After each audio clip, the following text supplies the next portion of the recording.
I had built my life like a museum exhibit dedicated to the art of being alone. Each day was curated, each object in its proper place. My apartment was a testament to quiet order. Books arranged by color, coffee mugs nested by size, the hum of my computer the only consistent soundtrack. I was a graphic designer, a profession that suited my temperament perfectly. I could create vibrant, chaotic worlds on a screen while my own remained a grayscale sanctuary of predictability. From behind my self-erected walls of glass, I could observe the world without ever having to truly touch it. And the prize exhibit, the one I spent the most time observing, was Julian. Julian was an architect at the firm that provided the bulk of my freelance work. He was the antithesis of my carefully controlled existence. Where I was lines and grids, he was sweeping curves and solid, grounded structures. He was tall, with shoulders that seemed built to carry more than just the weight of his ambitious designs. His presence filled a room, not with noise, but with a kind of quiet, gravitational pull. When he spoke on our video calls, his voice was a low rumble, like distant thunder on a calm evening, and it vibrated through my expensive headphones and settled somewhere deep in my chest. He was, of course, completely and utterly unattainable. This was a fact I had cataloged and filed away with the same dispassionate efficiency I applied to my invoices. The barrier between us was multi-layered and impenetrable. First, there was the professional divide. He was the client, the visionary, and I was the hired hand who made his visions look pretty on a slide deck. Second, and far more significant, was the assumption I had cemented into fact. I'd once overheard him on a call, laughing as he mentioned a disastrous vacation he'd taken with an ex named Sarah. That single name was all it took. Sarah. It was a soft, feminine name, a name that built an entire world I could never be a part of. Julian existed in that world, the one of weekend trips with girlfriends and easy, uncomplicated affection. He was a masterpiece in a gallery I was not allowed to enter. So I admired him from a distance, my strange, secret hobby. I collected details about him like a magpie drawn to shiny things. I knew the cologne he wore, a subtle scent of sandalwood and something sharp and green like bergamot, because it lingered in the conference room for an hour after he'd left a meeting. I knew he had a habit of pushing the sleeves of his gray Henley up to his elbows, revealing strong, capable forearms dusted with fine, dark hair. I knew he tapped his pen against his teeth when he was thinking, a soft, rhythmic click that I found inexplicably soothing. My feelings for him were a private collection, stored in a locked room in my mind.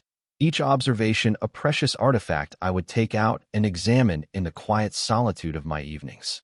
It was a harmless, hopeless ache, a background hum to my otherwise silent life. It was safe, because nothing would ever come of it. The exhibit would remain behind the velvet rope, forever. Then the storm came and shattered the glass. It began with an email, a harbinger of chaos disguised in corporate jargon. The subject line read, "Urgent, Portland pitch Mark, the project manager, had come down with a vicious case of the flu." The presentation, a career-defining project for Julian, was in 2 days. The firm was scrambling. Because I had designed every single slide, every transition, every intricate infographic, they decided I was the only one who could seamlessly run the technical side of the presentation. They weren't asking, they were telling. My carefully ordered world tilted on its axis. The thought of being in the same room as Julian for more than a brief, professional handover was terrifying. The thought of being on a plane with him, in a hotel, sharing space, it was a scenario my anxious mind couldn't even properly simulate. It was too much data. The system was crashing. But I said yes. Of course I said yes. To refuse would have been professional suicide, an act of such flagrant unhelpfulness that it would have torpedoed my main source of income. So I packed my bag with the grim precision of a soldier heading into a battle he knew he would lose. I packed 3 identical black t-shirts, 2 pairs of dark jeans, and enough anxiety to fill a second suitcase. The flight itself was a study in controlled torture. I sat by the window, pretending to be absorbed in the cloudscape, while every molecule in my body was aware of Julian beside me. He had given me the window seat with an easy smile that made my stomach clench. His shoulder was a warm, solid presence just inches from mine. I could smell that sandalwood cologne, fainter here, mixed with the clean scent of his laundry detergent. He read a book on architectural theory, his brow furrowed in concentration, and I found myself watching the shadow of his eyelashes on his cheek. It was agonizing. I felt like a fraud, an imposter sitting next to this sun while I was nothing but a cold, distant planet. The true disruption began the moment we landed. The sky over Portland was the color of a deep bruise. Rain wasn't just falling, it was being thrown at the earth in solid, wind-driven sheets. Our phones buzzed with flash flood warnings and flight cancellations. By the time we got our rental car, the city was grinding to a halt. The downtown hotel where we had reservations called to inform us that a burst pipe, a casualty of the storm, had flooded their lower floors. Our reservations were canceled. Every other hotel in the city was booked solid with stranded travelers. Panic began to prickle at the base of my neck. This was the antithesis of order. This was chaos. Julian, however, was a bastion of calm. He simply drove, his large hands steady on the steering wheel, his gaze fixed on the rain-lashed road. "I know a place," he said, his voice a reassuring rumble over the drumming of the storm. "It's a bit out of the way. A lodge. They sometimes have rooms when everywhere else is full." An hour later, soaked and shivering, we stood in the warm, wood-paneled lobby of the Cedar Creek Lodge. It smelled of pine and damp wool and wood smoke from a massive stone fireplace. The woman at the front desk had a kind, weary face. She tapped at her keyboard, her expression apologetic. "I am so sorry, gentlemen. The storms knocked everything sideways. We have one room left. It's a cabin suite, but it's just the one. A king bed." The words hung in the air between us, thick and heavy. One room, one bed. My carefully constructed museum walls didn't just crack, they exploded. I was standing in the rubble, completely exposed. I looked at Julian, expecting to see a flicker of annoyance, of awkwardness, of anything. Instead, he just looked tired. He ran a hand through his damp hair and gave the woman a small, grateful smile. "We'll take it," he said, his voice leaving no room for argument. And just like that, the velvet rope was gone. I was inside the exhibit, and I had no idea what the rules were anymore. The cabin was small and perfect, and a complete nightmare. It was all warm woods and rustic charm, with a small kitchenette, a worn leather armchair, and a stone fireplace that mirrored the one in the lobby. And then there was the bed. It dominated the room, a vast landscape of white duvet and plush pillows. It wasn't just a bed, it was a statement, a challenge. It seemed to hum with a strange energy, pulling all the focus of the room toward it. An awkward silence descended, broken only by the sound of the rain lashing against the windows. We stood there, dripping onto the welcome mat, our bags at our feet. The dance began. "I can take the floor," I offered immediately, my voice sounding thin and reedy.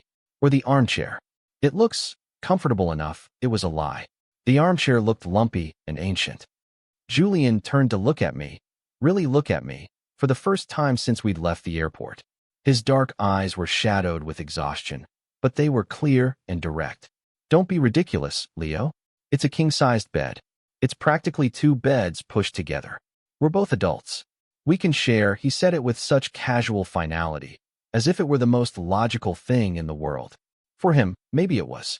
For me, it felt like being asked to casually walk across a tightrope suspended over a canyon. He moved first, breaking the strange paralysis that had gripped us. He toed off his wet boots, placing them neatly by the door. "I'm going to take a quick shower, warm up," he announced, grabbing his dop kit from his bag. "There should be takeout menus in the desk drawer if you want to find us some dinner." The bathroom door clicked shut, and the sound of the shower starting was a sudden, roaring wave of white noise. I was left alone with the bed, and my thoughts, my mind, usually a bastion of logic and order, was a churning mess of panic and a strange, thrilling sort of terror. Sharing a bed with Julian, the man whose very presence on a video call could derail my entire afternoon. The man I had spent months observing from a safe and sterile distance. Now, I was going to be lying next to him in the dark, separated by a few feet of mattress. I could feel my heart hammering against my ribs, a frantic, trapped bird. I busied myself with the task of finding food, my hands trembling slightly as I flipped through the laminated menus. It was a flimsy shield, a desperate attempt to impose some semblance of normalcy on an utterly abnormal situation. The smell of his soap began to seep from under the bathroom door, something clean and sharp, like eucalyptus and mint. It was different from his cologne, more intimate. It was the scent of him without his professional armor. The thought made my stomach swoop. When he emerged from the bathroom, he was transformed. His hair was dark and damp, curling slightly at his temples. He wore a soft, faded t-shirt and a pair of gray sweatpants that hung loosely on his hips.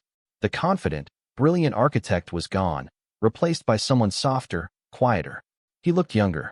He rubbed a towel over his hair, and the simple, domestic act was so jarringly intimate that I had to look away. "Your turn," he said, his voice softer now, muffled by the towel. "I ordered a pizza. Should be here in about 45 minutes. My own shower was a hurried, functional affair. I stood under the hot water, trying to wash away the anxiety clinging to my skin, but it was useless. All I could think about was him, just on the other side of the door. The space felt charged with his presence. His towel was hanging on the hook, still damp. A bottle of his shampoo sat on the edge of the tub. These were small, insignificant details, but they felt like seismic shifts in my landscape. I was breathing his air, using his soap, occupying his space. The boundaries were dissolving, and I was drowning. We ate the pizza sitting on the floor, our backs against the foot of the bed, because there was no table. We passed slices back and forth, our fingers occasionally brushing. Each accidental touch was an electric shock that jolted up my arm. I would pull my hand back as if burned, my face flushing. Julian didn't seem to notice, or if he did, he was polite enough to ignore it. He ate with a quiet focus, his earlier exhaustion still evident. The small talk was stilted, a clumsy attempt to bridge the chasm of weirdness between us. We talked about the presentation, about the storm, about the questionable quality of the pizza. But underneath the mundane words, another conversation was happening. It was in the way I was hyper-aware of the length of his legs stretched out next to mine, the way his t-shirt pulled taut across his shoulders when he reached for another slice, the way he laughed at one of my lame jokes, a low, genuine sound that made the whole cabin feel warmer. After we finished, a comfortable silence fell. The only sounds were the crackle of the electric fireplace I had switched on and the steady drumming of the rain. We were just two people, trapped by a storm, sharing a meal. For a fleeting moment, it felt almost normal, almost peaceful. Then Julian broke the silence. "I'm terrified about this pitch tomorrow," he said, his voice quiet, directed at the fake flames. The admission was so unexpected it took my breath away. This was Julian, the man who commanded boardrooms with his calm confidence, who could articulate complex ideas with an effortless grace. What? I asked, my own anxiety momentarily forgotten. "Your design is brilliant. The mock-ups are incredible." He gave a short, humorless laugh. He didn't look at me, but stared into the middle distance. "The design is one thing. Selling it is another. I still feel like a kid playing dress-up in my dad's suit sometimes. Like at any moment, they're all going to figure out I have no idea what I'm doing." He finally turned his head, and his eyes met mine. The confident facade was gone. In its place was a raw, startling vulnerability. It was a crack in the marble of the statue, revealing the fragile material beneath. And in that moment, something inside me shifted. The man I had placed on a pedestal, the untouchable museum piece, was suddenly, achingly human. He was anxious. He was insecure. He was just as afraid as I was, albeit for different reasons. My hopeless, distant admiration began to morph into something else, something deeper and far more dangerous. It was a wave of empathy, of a fierce, protective tenderness that washed over me and left me breathless. I wanted to tell him he was brilliant. I wanted to tell him he had nothing to be afraid of. I wanted to reach across the small space between us and put my hand on his arm. But I did none of those things. I just nodded, my throat tight. "I get that," I said, the words feeling hopelessly inadequate. "You'll be great, though. You always are." He gave me a small, grateful smile that didn't quite reach his eyes. "Thanks, Leo." He stood up, stretching his arms over his head, and the movement was fluid and graceful. "Well, I'm exhausted. I think I'm going to turn in." And just like that, the moment of connection was over, and the terror of the bed returned, tenfold. He took the side of the bed closest to the window, leaving the side by the door for me. It felt like a deliberate choice, giving me an escape route. I busied myself for as long as I could, tidying up the pizza box, brushing my teeth for an absurdly long time, folding my clothes into a neat, precise square on the armchair. I was delaying the inevitable, drawing out the last few moments of my solitude before I had to cross that final, terrifying frontier. Finally, there was nothing left to do. I switched off the main light, leaving only the soft, flickering glow of the electric fireplace. The room was cast in shadows and warm, orange light. Julian was already in bed, lying on his back, his hands laced behind his head. The duvet was pulled up to his waist, and the firelight played over the contours of his chest and arms. He looked like a figure from a classical painting. My heart was a frantic drum against my ribs. I slipped under the covers on my side, my movements stiff and awkward. I lay rigidly on my back, my hands clasped over my stomach, my entire body tensed as if bracing for an impact. The mattress was huge, and there were at least 3 feet of empty space between us, but it felt as small as a lifeboat. I was acutely aware of everything. The subtle dip his weight made in the mattress, the sound of his slow, even breathing, the sheer, radiating heat of his body. The air was thick with his presence, with the clean scent of his soap and the unspoken tension that crackled between us. It was an intimacy so profound, so far beyond anything I had ever imagined, that I felt like my skin was buzzing. We lay there in silence for what felt like an eternity. The only sounds were the rain, the fire, and the frantic thumping of my own heart, which I was sure he could hear. I stared up at the wooden beams of the ceiling, trying to regulate my breathing, trying to convince myself that this was fine. This was just a logistical problem. 2 colleagues sharing a bed to save on costs. It was nothing. It was everything. Then, the power flickered.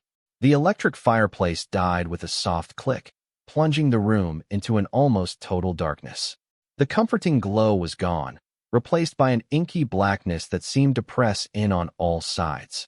Now, the only sound was the storm, raging against our small shelter, and the sound of Julian's breathing, which seemed impossibly loud in the sudden, absolute quiet.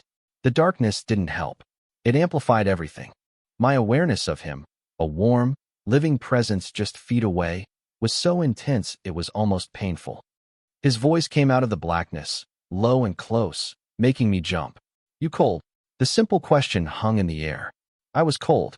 My feet were like blocks of ice, and a nervous chill had settled deep in my bones. But admitting it felt like admitting something more, like a confession of need. My throat was dry. A little. I managed to whisper, my voice barely audible. I heard a rustle of fabric, the soft whisper of sheets. And then I felt it. A slow, deliberate shift in the mattress. He was moving. Not turning over, but moving closer. The space between us began to shrink, inch by agonizing inch. My entire body went rigid. I held my breath, every nerve ending screaming.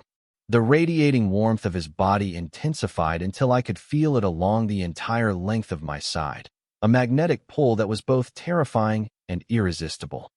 He stopped when our legs brushed, the rough texture of his sweatpants against the smooth cotton of my pajamas. The contact was a lightning strike, a sudden, searing jolt that shot through my entire system. He didn't pull away. He just stayed there, a warm, solid line against my own trembling one. Then his hand found my arm. His touch was hesitant, his fingers resting lightly on my bicep. It wasn't a grab, it was a question, a silent, tentative offering in the dark. My mind went completely blank. All the overthinking, all the anxiety, all the carefully constructed walls, they all dissolved into a single, overwhelming sensation, the warmth of his hand on my skin. I turned my head on the pillow, though I could see nothing but a deeper shade of black where I imagined his face to be. My own hand, acting of its own accord, lifted from my stomach and found his. I threaded my fingers through his. His hand was large and warm and strong, and it closed around mine, engulfing it completely. He shifted again, moving closer still, until his face was just inches from mine. I could feel his breath, warm and soft against my cheek. The scent of him, mint and eucalyptus and something uniquely, fundamentally Julian, was all-encompassing. The world had shrunk to this single point in the darkness, to the space between our mouths. And then he kissed me. It was impossibly gentle. It wasn't a kiss of passion or demand, but one of pure, unadulterated discovery. His lips were soft, tentative, asking a question my body had already answered. I leaned into it, a silent surrender, and the kiss deepened slightly. It was slow, unhurried, a conversation without words in the roaring silence of the storm. It tasted of pizza and minty toothpaste and a profound, bone-deep relief. It was the feeling of a key finally sliding into a lock I didn't even know I'd been carrying. My world, the one of grids and order and quiet, lonely observation, was not just over. It had never really existed at all. This was real. The feel of his lips, the strength of his hand in mine, the steady beat of his heart that I could now feel through the mattress. This was the only real thing. And as he pulled back, leaving a ghost of warmth on my mouth, I knew, with a certainty that was both terrifying and exhilarating, that nothing would ever be the same again. I had spent my life in the quiet, climate-controlled stillness of the museum, and a storm had just brought a masterpiece to life, and it had reached out and taken my hand. The morning after was a brutalist masterpiece of awkwardness. The storm had passed, leaving behind a world washed clean and painfully bright. Sunlight, sharp and unforgiving, streamed through the cabin window, illuminating every dust mote dancing in the air and every unspoken word hanging between us. The intimacy of the darkness, the shared breath and tentative touches, felt like a fever dream. In the cold light of day, it felt like a catastrophic mistake. We woke up on our respective sides of the bed, a chasm of wrinkled sheets between us. It was as if some magnetic force had repelled us in our sleep, pushing us back to our designated corners. I didn't know who had moved first, but the distance felt like a judgment. He was already awake, lying on his back, staring at the ceiling. I pretended to be asleep, my eyes squeezed shut, my breathing artificially even. I was a terrible actor. My heart was pounding a frantic, guilty rhythm against my ribs. My anxiety spiral began instantly. My mind, a cruel and efficient prosecutor, began presenting its case. It was a fluke, a moment of weakness brought on by stress, exhaustion, and the dramatic backdrop of the storm. Proximity and vulnerability had created a false intimacy. He didn't mean it. He was probably straight, and in a moment of confusion, he had made a mistake. A mistake he was now regretting with every fiber of his being. He was probably disgusted. With himself, with me. I had ruined everything. Our professional relationship, which had been a source of quiet stability in my life, was now a crater. I had crossed a line, and in doing so, I had probably destroyed a significant portion of my career. The thoughts came fast and sharp, each one another twist of the knife in my gut. He finally broke the silence. He cleared his throat, a small, rough sound in the quiet room. "Morning," he said. His voice was flat, devoid of the warmth from the night before. It was his professional voice, his client voice. "Morning." I mumbled back into my pillow, not daring to open my eyes or turn toward him. The sound of him getting out of bed was a series of small, sharp reports. The rustle of the duvet, the soft thud of his feet on the wooden floor, the click of his suitcase latches. He was moving with a brisk, detached efficiency that chilled me to the bone. He was creating distance, not just physically, but emotionally. He was rebuilding the wall between us, brick by painful brick, and I was too much of a coward to do anything but watch. I finally forced myself to sit up. He was dressed, his back to me, packing his things.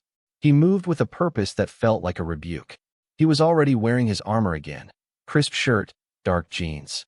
The soft, vulnerable man in the faded t-shirt was gone, a ghost of the stormy night. He wasn't looking at me.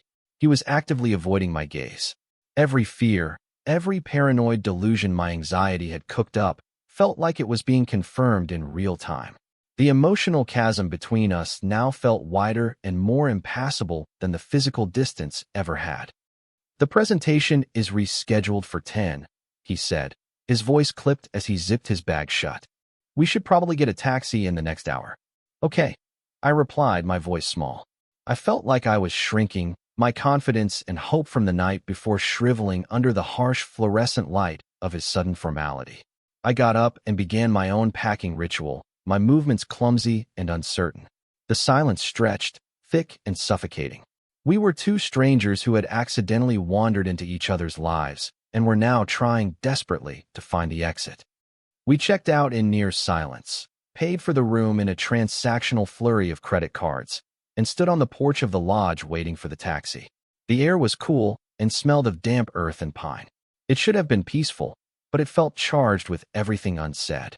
I stared at the gravel driveway, tracing patterns with my eyes, anything to avoid looking at him.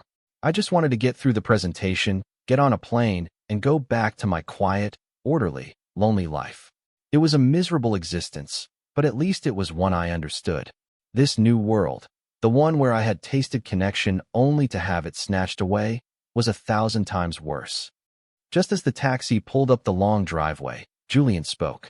He didn't look at me. He just stood there, a tall, rigid silhouette against the bright morning. Leo, my name was a flat statement. We need to talk about last night. My stomach dropped. This was it. The moment of reckoning. It was a mistake. Let's just forget it happened speech. The professional, courteous severing. I braced myself, my hands clenching into fists inside my jacket pockets.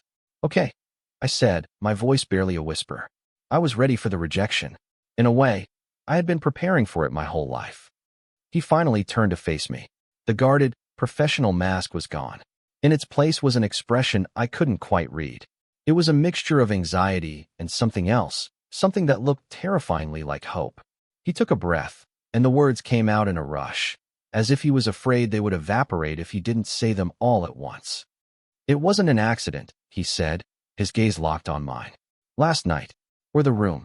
I mean, the storm was real, but the hotel booking.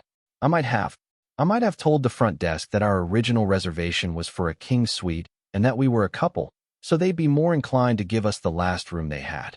I knew it only had one bed. The world tilted. I just stared at him, my brain struggling to process the information. He had engineered it. The forced proximity, the one bed. It hadn't been a random act of chaotic fate. It had been a choice.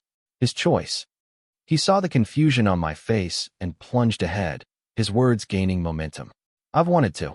I've had feelings for you for months, Leo. I didn't know how to say anything. I didn't know if you felt the same.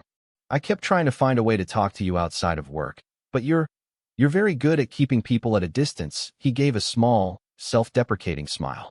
So I got desperate. It was a stupid, crazy plan, and I was terrified it was going to backfire. I was terrified all night that I was just making you uncomfortable. My mind reeled back, recontextualizing everything. His calmness in the storm, his easy acceptance of the room, his vulnerability by the fire. It hadn't been a random series of events. It had been a carefully, clumsily executed plan. A plan born of the same secret yearning that had been living inside of me. But, Sarah, the name came out before I could stop it, a relic from my museum of incorrect assumptions. He looked genuinely confused for a second, then his eyes widened in realization. Oh God, Sarah, you heard that? He let out a short, incredulous laugh and ran a hand over his face. Sarah was my college roommate's sister. I went on one date with her 5 years ago. It was a complete disaster. She hated modern architecture, and I spilled red wine all over her white dress. I tell that story as a cautionary tale. I haven't been in a real relationship in years. I wasn't sure. I wasn't sure about a lot of things. Until I started working with you. The final brick in my wall of assumptions crumbled into dust. He wasn't straight. He wasn't unattainable. He was standing right in front of me, his heart laid bare, looking just as terrified and hopeful as I felt. Relief washed over me in a wave so powerful it made me dizzy. All the anxiety, all the fear, all the self-doubt that had been suffocating me since sunrise, it all just evaporated. It was replaced by a bright, soaring feeling that felt like pure joy. The words that I had kept locked away for so long finally broke free. I thought you were straight. I confessed, my voice thick with emotion. I've been watching you on our calls, in meetings, for almost a year. I thought you were this perfect, untouchable person living in a world I could never be a part of. Last night was the most terrifying and wonderful thing that has ever happened to me. And this morning, I was convinced I had imagined all of it, that I had ruined everything. A slow, brilliant smile spread across Julian's face. It was like watching the sun rise. He closed the remaining distance between us in a single step. He cupped my face in his hands, his palms warm against my skin. You didn't ruin anything, he said, his voice a low, soft rumble. You just started it. And he kissed me again. This kiss was nothing like the tentative, questioning one in the dark. This was a kiss in the full, bright light of day. It was sure and deep and full of all the relief and understanding that we had just shared. It was the taste of a new beginning, a confirmation. It wasn't the thrill of a secret touch in the dark. It was the profound, grounding feeling of coming home. The taxi driver honked, a mundane sound from a world that no longer seemed to matter, and we broke apart, laughing. The awkwardness was gone, replaced by a giddy, electric energy that hummed between us. We nailed the presentation. It wasn't just a success, it was a triumph. We moved as a single unit, a seamless team. I anticipated his cues, and he spoke with a newfound passion and confidence that captivated the room. We were feeding off each other's energy, a silent, powerful current flowing between us. On the flight home, there was no pretense of reading or looking out the window. He took my hand the moment we sat down, his thumb stroking lazy circles over my knuckles. We talked quietly, filling in the gaps, replacing months of assumptions with actual facts. I learned about his childhood in the Midwest, his love for old movies, his secret belief that he was a terrible cook. He learned about my quiet life, my passion for typography, my fear of public speaking. It was an excavation, digging through layers of professional varnish to find the real person underneath. The days that followed were a gentle unfolding. Our new dynamic was a delicate, precious thing we were both careful to nurture. Julian would come over to my apartment, not with blueprints, but with bags of takeout from a Thai place he loved. We would eat on my sofa, our legs tangled together, and the quiet of my apartment was no longer the sound of solitude, but the sound of contentment. I visited his loft, a beautiful, light-filled space with exposed brick and half-finished canvases leaning against the walls. He confessed he had always wanted to be a painter, but had chosen the more practical path of architecture. It was another crack in the marble, another piece of the real, vulnerable man I was falling deeper in love with every day. Our intimacy grew not in grand gestures, but in 1,000 tiny, quiet moments. It was in the way he started making my coffee in the morning, remembering I liked it with a splash of oat milk. It was in the way I would find myself tracing the lines of his face with my eyes while he slept, memorizing the curve of his jaw, the shape of his mouth. It was the comfortable silences that could stretch for hours while he sketched and I worked, each of us content in the simple, grounding presence of the other. The loneliness that had been my constant companion for so long had packed its bags and left without a word. One evening, we were curled up on my sofa, watching an old black-and-white movie. I was nestled against his side, his arm wrapped securely around me, his steady heartbeat a soothing rhythm against my ear. The scene on the screen showed a couple forced to share a tiny room, and the familiar awkwardness played out. Julian chuckled, a low rumble in his chest. He tightened his arm around me and leaned down, his lips brushing against my hair. "Are you sure you don't need more space?" he murmured, his voice laced with gentle, teasing humor. I laughed, a real, uninhibited sound of pure joy. I tilted my head back to look at him, at the love and warmth shining in his eyes. The memory of that cabin, once a symbol of my deepest anxieties, was now a fond, funny touchstone. It was our origin story. The one bed, the awkward silence, the raging storm. It was the chaotic, beautiful beginning of everything. "No," I said, my voice soft. "I'm sure. I've got all the space I need right here." I thought back to my old life, the museum of solitude I had so carefully curated. I had believed that order came from control, from keeping everything and everyone at a safe distance. I had built my walls so high to protect myself from the chaos of the world, from the messiness of emotion and the terror of vulnerability. But I had been wrong. The storm didn't destroy me. The chaos didn't break me. It washed away the dust, shattered the glass, and let the light in. True order wasn't about control. It was about connection. It was about finding the one person who makes the chaos feel safe. It was about finding the one person who feels, finally, like coming home.